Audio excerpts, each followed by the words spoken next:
What's going on, America? This is Kevin from Kevin's Corner, where I try to make sense out of nonsense. And as much as I would like to try to make some sense out of this next story, there's just no way to do it. See, what I can't do is I can't defend stupid. That's what I can't do. As much as I love our law enforcement, every once in a while, one of them do something that messes it up for everybody. You ever have a good thing going, and then there's always one person. Like in the black community, the reason black clubs can't stay open is because, over time, you're always going to get a couple ignorants to come up in there and mess it up for everybody. Want to fight. Next thing you know, the man come in, shut the whole club down. And then we always talking about, we can't have nothing. That's why we can't get nowhere as a people, because we always messing stuff up. We can't never have nothing. Well, because it's always going to be one that makes everybody else look bad and ruin it for everybody. Now, when the police do things that are wonderful, which is on a daily basis, I appreciate it. But when one of them do something that's stupid and it results in one making the law look bad or police look bad, and secondly result in someone getting hurt or even killed, I got to call that out too.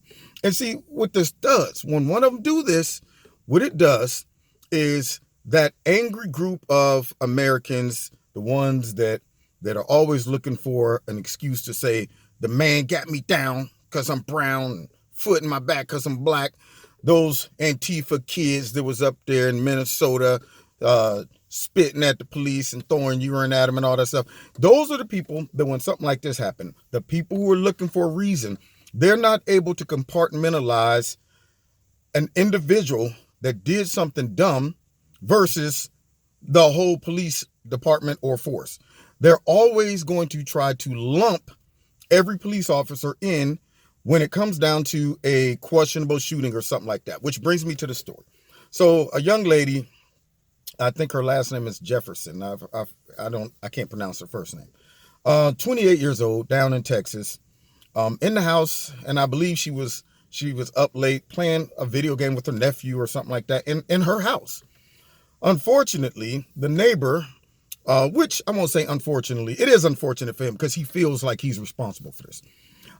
He looks and sees her door cracked or open, and so he calls the police and says, hey, could you do a service call? Come past, check, make sure everything's okay. So the police show up. I believe it was 2 officers. They see the doors open. Now, here comes the dumbness. You ready? I would think if I saw the door open, knock, knock, excuse me, police, is anybody in there? Okay, something like that. Announce yourself through the front door. But no. These guys decide, well, you know what, it'd be better, even though the front door is open and we probably could go through there. Let's go sneaking around the side of the house, looking in windows, okay, with a flashlight. So apparently they walk around the side of the house. They come to the window, to the room that she was in. And I'm not sure. I believe her nephew was in there with her. But instead of saying, okay, we spotted a person, instead of saying police, any of those things, this guy sees the person in the window or in the room, and he says, show me your hands, get your hands up, and almost immediately shoots through the window and kills the lady. I mean, it was that quick. It was like flashlight. Now imagine you in your house, your crib, and you minding your business, and next you know, you see a bright light in your face. You're like, what the heck? And you go through a window. You can't even hear the guy probably. All you hear is pow. That's it. That's the type of decision making this man made. Now, see, the problem with this is he was dumb.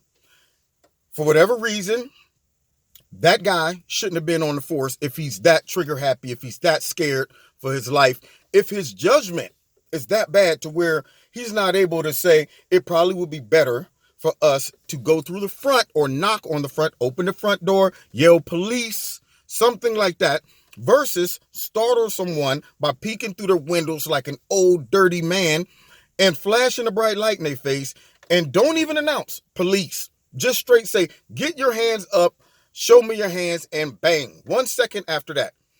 Didn't see a gun. I mean, how much could you have seen in that short amount of time? I mean, was she in there coming at you?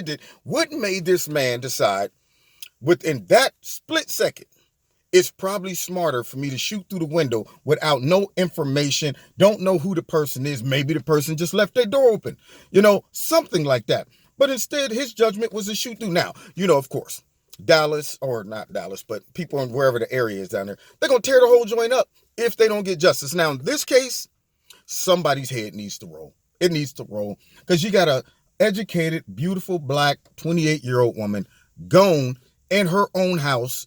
And then they had the nerve to say, well, after we searched the house, we did find a gun in the house. So in Texas, you're allowed to open carry.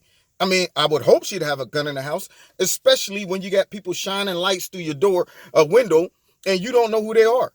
I mean, that was the dumbest thing ever. And I always tell people, if I hear a story that's worth speaking out and protesting, I will call it out. And I'm not going to protest over every situation that they're trying to politicize.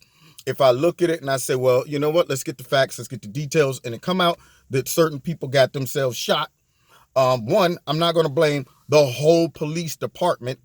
And two, I'm not going to jump out there and speak out and protest before all the information comes out. But in this case, they released the video footage and it was pretty clear. I'm thinking if that was me, there's no way I could have responded to somebody yelling through my window, get your hands up. Who are you? You didn't even identify yourself. Get your hands up. Let me see your hands. And you trying to figure out, your brain don't even process that quick. So this guy, in his hastiness or fearfulness or whatever, I'm sure his thought wasn't, well, I'm going to go in here and just kill a black woman. But that's such incompetence. That's such lack of training. Whatever it is that this man went through, that whatever psychological, whatever physical test they ran on this dude, they missed it. If this guy's that kind of guy that says, I'm so afraid, don't go to the house. Don't go up to the window. If you're that afraid of your life being in risk, stay back. Get your butt back. Hey, Jim, go over there, back to the car. I'll go and look around.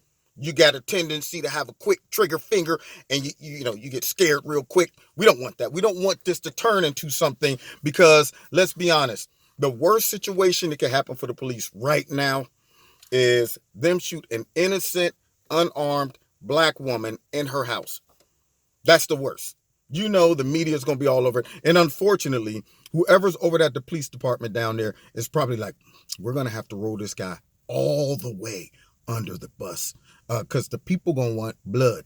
And in this case, this is one of them times, if I lived down there and justice wasn't done, I probably would say, okay, now this one's where, give me my picket sign, give me my stick, okay? But hey, we're not going to go after every single police officer, but that guy needs to be punished, because that was messed up. I was real sad when I saw it, man. I said, you got to be kidding me. Nobody can respond that quick through a window with a bright light, and you didn't even say police.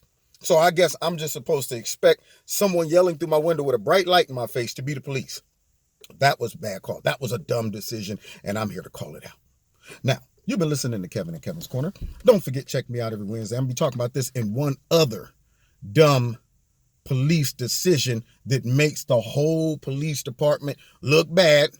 We'll be talking about that one on Wednesday on my live channel. Okay, I like to do commentary, a little sound bite, and then I can piggyback off the sound bite. Anyway, check me out every Wednesday night, 7:30, live on YouTube and on my radio blog talk show. Don't forget to hit like, share, subscribe, and the notification button. Make sure you're still subscribed. Make sure the notification button is on all notifications. I'm still stuck at 153. I mean, I look at my numbers every day and they're not growing. I guess the people out there just don't love Kev. Is that what it is? Or could it be something else? Anyway, if you want to donate to Kevin and Kevin's Corner, feel free. There's a link in the bottom of the video to do this as well. And yeah. Oh, check out Extreme Tees. I happen to be wearing one of their shirts with the new mascot, the wild, gnarly panda. That's what I'm talking about. So anyway, check them out. The links are in the bottom. If you like something, put Kevin in the promo code. You'll get a 20% discount. And find me on Facebook and the Twitter. God bless. See you next time at Kevin's Corner.